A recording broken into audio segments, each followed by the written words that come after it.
Hello, Wankos. What's up, Venga? How is everybody doing? Venga, this is a big episode. We got the man of the moment, the CEO of the team that's probably going to win the Constructors Championship this year. The Zach. The Zach. The Zach. one and only Zach. Yeah. We're here in Vegas. We're having a great time. And please enjoy this episode with the man, the myth, and Guenther's at one point a little bit of fighting enemy. Stick around to hear that story. Yes. Zach Brown. Hello, Zach. Thanks for coming. Finally, you made it here because you always try to kick the can down with me because you're too precious to come here. But anyway, you're not paying me enough. Yeah, nobody's got enough money to pay you anyway to start off with. So, in the end, you just volunteered, and we are very grateful for it because we don't have a lot of money, but, we take, charities and things like that. No, good to have you here without joking. So, I've got one question. When did we meet first time? I remember Daytona when you were running the Red Bull NASCAR That's right. team. And I thought, is he lost? What's he doing here in Daytona? You didn't understand my accent. I No. guess, And then you were looking for the cars to come past you that way. And I had to explain, no, they go that way. No, it's not quite like that. But Thanks I think, for doing that. It could be. I think it was Yeah, Daytona it could be. NASCAR. Yeah, it could be. Yeah, when you were running the yeah, Red Bull yeah, team. Yeah. And first impressions. Hello. Yeah. We're here too, everyone. These guys have been romancing.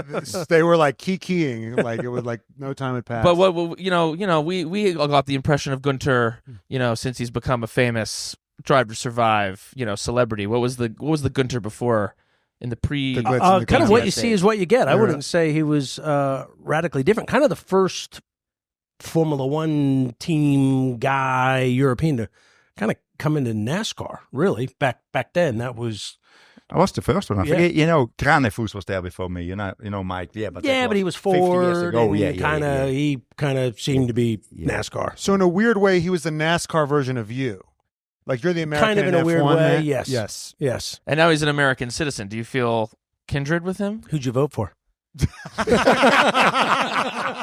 Starting off Straight to it. Yeah.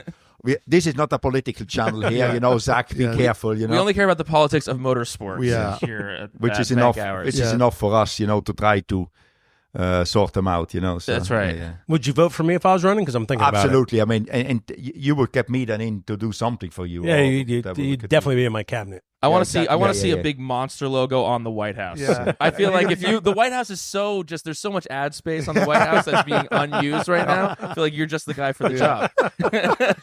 It's actually a good one. I mean, who's the guy which is sponsored all over his shirt coming to, speaking at the White House, to address the population? It's Zach Brown, all sponsored. What cabinet position would you give Guenther? Chief trash talker.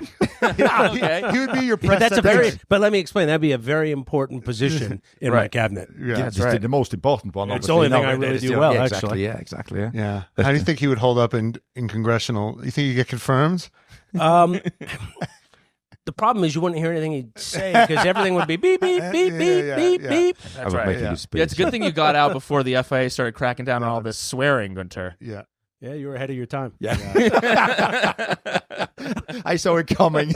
But he said he never cursed during an FIA press conference, and a fan watched every one that you did, and you never I cursed. never. There's a time and place. Yes. You see what I say? He learned from me. Yeah, So it was exactly. Zach, yeah. So my next question, completely different. Papaya rule. I think that was just a lot of bullshit you made up. Because I asked you a few times on TV, and you always wiggled out very elegant, to be honest. Well, we wanted to come out with a merchandise line that said Papaya Roll, so it was really actually about promoting a new clothing line. We were thinking Well about. done, well done. You achieved it. It's like get everyone talking about it. Yeah. It's like this Jaguar rebrand, Yeah, that's kind of doing the rounds. right? Yeah, But people are talking about it, and that's half the Something battle, new isn't to it? me. isn't it? Right. Well, you understand marketing, I think, better than almost anyone in this game. It's something I've been doing a long time. Yeah. Yeah, but where does it come from? The necessity to advance my racing career. Because I didn't come from any family resources. So selling some watches on Wheel of Fortune only got me through karting. And then when I moved to Europe, TWA was my sponsor. So I just became absolutely obsessed with needing to understand my sponsor's business, how I could help them so they would write a check so I could continue my racing. So it was kind of a necessity to go racing, and I enjoy it. And so it's kind of no different today. So what was that experience like when you finally made the pivot? Like where you had to put the driver side of you in the back seat and sort of put the sponsorship side of you in the front seat. Like how did you go through that? It was tough because I had people telling me to stop racing and doing the marketing before I was ready to stop racing. So obviously, your non-talent helped you. In my talent? Yeah. Yeah, something like that. Something like because that. if you would have been talented as a driver, you would have made a career as a driver. I'd still be racing. I'd be Exactly. the oldest Formula One driver ever. Yeah, exactly. But not having talent, you needed to find the money because somebody to pay for it. Someone to pay for it. Right, and then that made your career. And Well my done. first deal I did, it was a great story, it was with Nigel Mansell's Formula 3000 team, British Formula 3000 team with Jason Elliott. When I got a deal to race back in the States, and TWA, who was my sponsor, said, we want to keep going in Europe. Can't you place the sponsorship with someone? And I went, yeah, I could do that. So it was a few $100,000, and Nigel had won the Formula One World Championship, and I needed one more appearance out of Nigel. So I met Nigel. He won't remember, and I was all like, wow, this is Nigel Mansell. And I said, I need one more appearance from you. And he goes, not enough money. And I went, man, how much do you get for an appearance? He's $100,000. I'm like, man, can't get many of those. He went, don't need many of those. And I went, all right, fair enough. But we got it done. Yeah. So when did you stop racing? 2000. In which category? ALMS at the time. Now, Okay. now IMSA. IMSA, yeah. In the Porsche. And the last 2 years were miserable. So people started telling me when I started doing other deals for other people in 95, which is when I founded my company, I was still in the middle of my career. So even though people were saying stuff to me then, I didn't want to hear it. 98 was my last good season. 99 was a terrible season. I had 2 years on my contract. And in 99, I was starting to be like, I don't know if I want to race in 2000. And then raced in 2000. That helped seal the deal because it was not a good team, not a good season. And I was like, I'm done. But then I got back in the car just for fun in 07. And then I felt like I drove better 07 onwards because there was no pressure and I was just doing it for fun. How much do you race now? Sorry, Full- you've got a question. Four just or in five mind. times a year. Monterey Historics, did the Estoril with Tom Christensen. So I get out with the guys that I grew up idolizing, which is fun. I've raced with Brundle and Herbert and Christensen, Dario. With Dario, I grew up racing against in Formula 3. Actually, that's a bit of an exaggeration. We were on the same track at the same time. You and Christian were on the same track as well, huh?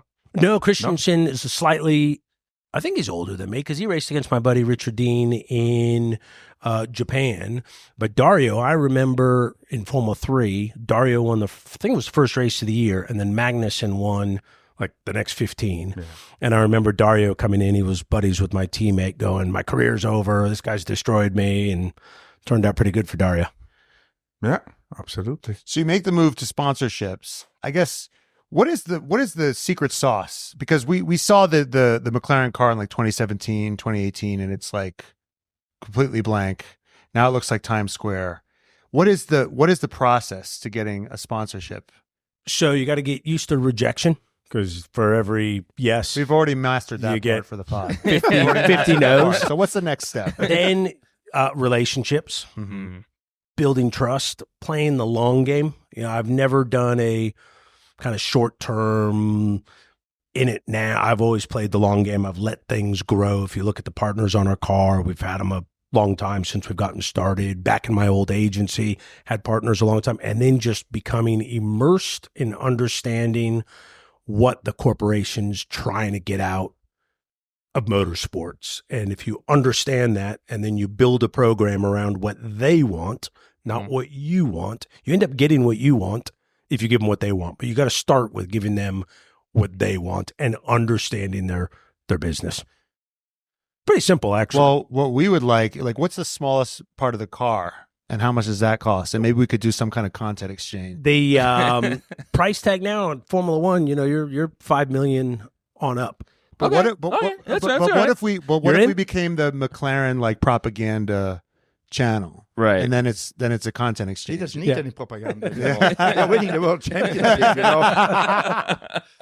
Wait. So when did you feel like you were doing really well in Formula One? Is it when they start accusing you of cheating? You're like, oh, I must be doing well. That 21 was pretty good year. Yeah. But if you look at the journey, so in 2019, we had Andrea Stella, Pete Padromo, Gilles de Ferrin.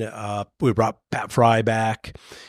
That car in 20 was pretty good. And then in 21, because of COVID, all we did was switch from the Renault to the Mercedes. And then in 21, with 5-6 podiums, and we won in Monza. And the team that was in place in 21 kind of got all the credit for it, when actually it was 2019 that was our 21 success. Then 22, our new team, new leadership, put together the car. 23 was terrifying, and 22, because we had issues with our driver situation, I felt like underneath that we weren't developing at the pace we should. And big moment for me was France in 22. We put all these developments on, and it didn't work. And the response from the leadership wasn't what you would expect from, this is supposed to be a big moment. So I was concerned then, and then made a change at the end of 22. Some of it was handed to me. Some of I made a move on, put Andrea in. And obviously in the middle of 22, you're developing your 23 car. Andrea did a great thing, which was pretty stressful, and said, we're going to suck at the start of 23, and he nailed that, because we did. And then he restructured. We changed very few people, but he's just done an awesome job of giving clear goals, great leadership, and unlocking the potential in the team. We bolt on first set of upgrades in Austria. Works great. It's on one car, so you naturally go, oh, we're good in Austria. Is it really good? Is Lando just good around there? And then we went to Silverstone. Both cars right at the front, and then our development from all the men and women at McLaren have been amazing, really, since that moment. Has it exceeded your expectations? It has. I thought we would have the chance to be in the position we're in now next year, because Formula One is so tough. You need to have everything in place. And so things like our wind tunnel wasn't done until Q4, our simulator, some of the additional people we brought in, the Rob Marshalls of the world, some of the kind of the finishing touches we didn't have when we started our 24 car. So I thought you would need 110% of everything to be where we are. And we got there with kind of having 95% of everything in place. So I'd say we're a year ahead of schedule. So are you, let's say this year, in my opinion, you will win the Manufacturers' Championship. I hope so. Well, I tell you, I know. So I told you a long time ago that you will win it, so this will go ahead. But I somehow disappointed not to be winning the Drivers' Championship, because as we all know, opportunities like this in Formula One with a car like this, they're not coming They don't along. come around often. Exactly, and you need to materialize on it when they're around. So are you disappointed this year that you may not win the Drivers' Championship, which, I mean, the chances are very low on that one, I must say. Like, the chances are, for me, very high for the manufacturers. I mean, in my opinion, you will win it. I hope so. We're only 36 points ahead, and one bad weekend like this weekend, we could be leaving here in second place. So I think we're definitely keeping head down one session at a time. I think the drivers is going to take a miracle at this point. I think Red Bull got such a good start, specifically Max, at the beginning of the year. It's easy to go, well, in Austria this happened, Silverstone this happened. I think reality is the points gap was opened up at the start of the year. I think we're a better team today than we were yesterday. So I look back on things like Silverstone. We didn't quite get our strategy right. But I always tell everyone in the factory, mistakes are okay. Just don't make the same one twice. So I think we're a better racing team today from the things we've gone through. So I don't look back and be like, we missed that there. I look back and go, oh, we learned. So next year, we're going to go for both championships. Yeah, so you're really good at like when, the car's not working, you put it in the wind tunnel, you seem to be able to slap new parts on. When there's a mistake or something, like what's the human wind tunnel in management? Andrea is such a great leader. He's very calm. He doesn't react in the moment. It's so easy in Formula One to react in the moment. So he keeps everyone calm. Everything's kind of a learning.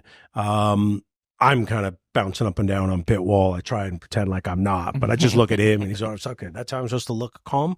And, but no, I think just keeping the team, he's got a great phrase, don't eat the poison biscuits. So, there's so much politics in this sport. People are lobbing politics in. Sometimes you get them in your own organization. I think he's done a wonderful job keeping the poison biscuits outside of McLaren because, you see some other teams where they get some turmoil and friction going and it can start to pull the team back. So that's what's critical for us is keeping the culture, the environment, the teamwork in place.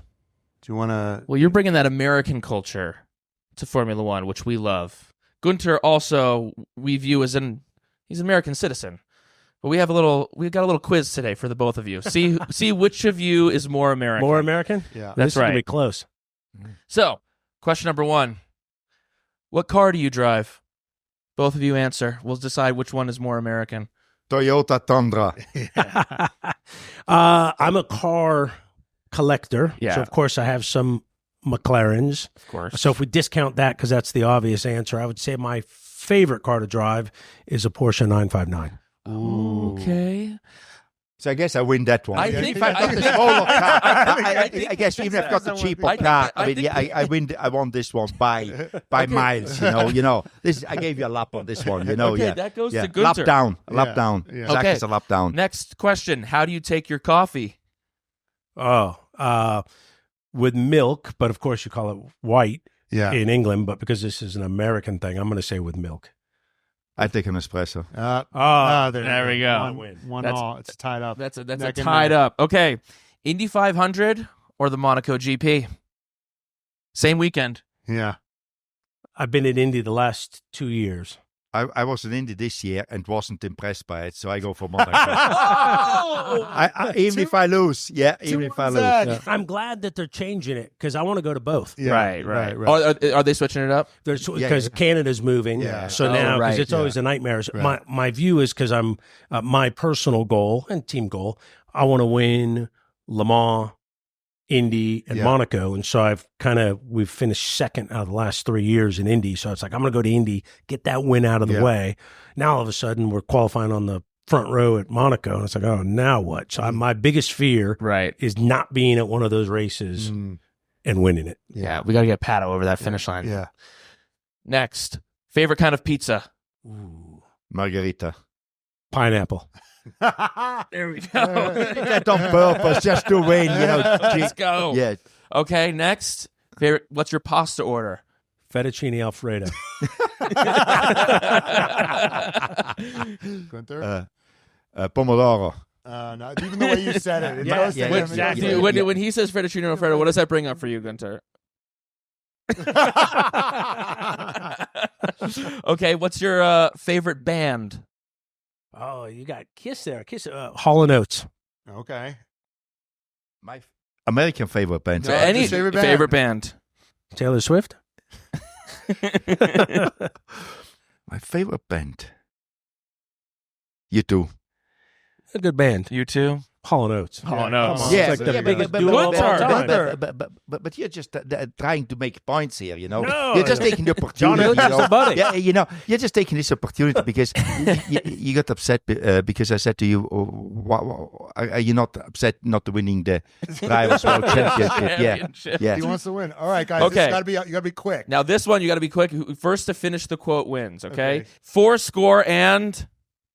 7 years. No, that one. I pass on It's this one. Abraham Lincoln. Yeah. That's right. Yeah, no, 7 years Years ago. ago. It goes Yes, to that- okay. it goes to Zach. That goes to Zach. Man. Yeah. Okay. Okay, good. This is from JFK. I think he won. I think we can Yeah, stop it yeah. here. You don't need me. He lapped me now. No, we got seven- to know if you know these Oh, quotes. These are Jesus important, Christ, Guenther. yeah. I know that you passed your Oh, American I'm citizenship going test. now. I give you the Have passport you back. ever passed your American citizen test? I cheated. Like everybody else does, you know. Ask not what your country can do for you. Ask what you can do for your country. Oh, yeah, but yeah. You know who that was? Yeah. Who? No, I don't know who it was. JFK. JFK, okay. Okay, and Mr. Gorbachev, tear down this Wall.